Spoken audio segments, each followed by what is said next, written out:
వందనాలండి. ఈరోజు ఫిబ్రవరి 25. శ్రమలలో ఆనందం ఎట్లా అనుభవించాలో చూద్దాం. కీర్తన 66:6. ఆయన సముద్రమును ఎండిన భూమిగా చేసెను, జనులు కాలినడకనే దాటిరి, అక్కడ ఆయన ఎందు మేము సంతోషించుతుమే. సమస్యల మధ్యలో వెళ్తూ ఉన్నప్పుడు కీర్తన 66:6 మనకు దేవుని గొప్ప విడుదల, విజయ బాటలో ఉన్న అసాధ్యమైన ఆటంకాలను తొలగించుట గురించి జ్ఞాపకం చేస్తుంది. ముంచెత్తే ప్రవాహంలాగా మన శ్రమలు మన ఎదుట నిలబడినప్పుడు దేవుడు ఏ విధంగా ఎర్ర సముద్రాన్ని చీల్చి ఎండిన భూమిపై వారిని నడిపించాడో గుర్తుకు తెచ్చుకోండి. సమస్య నుండి బయటపడట అసాధ్యం అనుకున్నారు, కానీ కాలినడకన దాన్ని దాటి కేవలం బతికి బయటపడ్డాంలే అనే భావన కాకుండా ఆనందంతో కూడిన ఆరాధికులుగా సమస్త శక్తికి మూలమైన దేవుని సన్నిధిలో సంతోషించారు.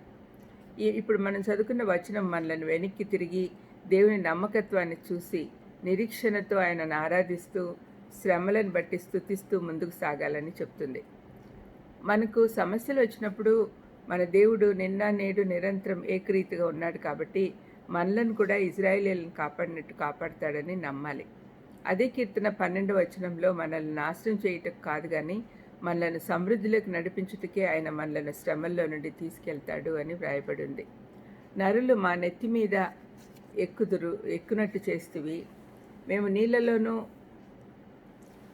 నిప్పులలోనూ పడితిమి, అయినను నువ్వు సమృద్ధి గల చోటికి మమ్మల్ని రప్పించి ఉన్నావు అని ఉంది. అద్దరి చేరాక విజయ గీతం పాడాలి.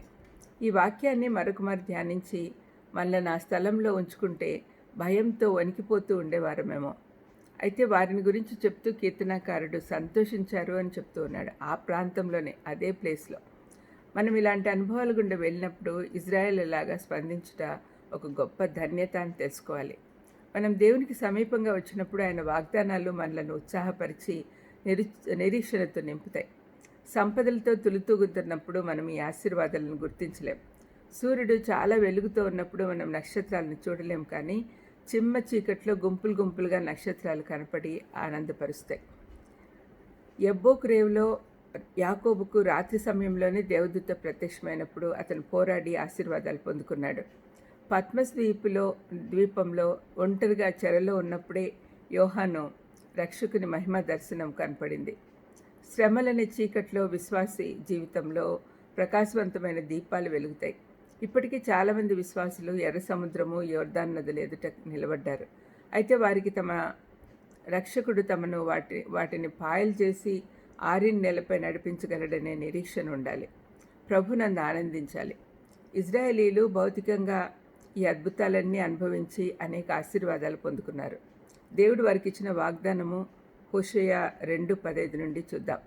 అక్కడి నుండి దానిని, అంటే ఇజ్రాయెల్ దేశాన్ని తోడుకొని వచ్చి దానికి ద్రాక్ష చెట్లనెత్తును, ఆకోరు అంటే శ్రమగల లోయను నిరీక్షణ ద్వారంగా చేసేదను అని చెప్తూ ఉన్నాడు. ఈనాడు ఈ వాగ్దానం మనకు కూడా వర్తిస్తుంది. ప్రార్థన చేసుకుందాం. దయామేడ యేసునాయన స్తోత్రం ప్రభా.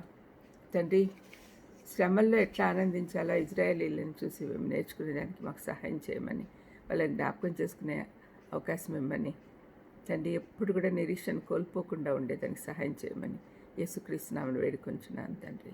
ఆమేన్. God bless you.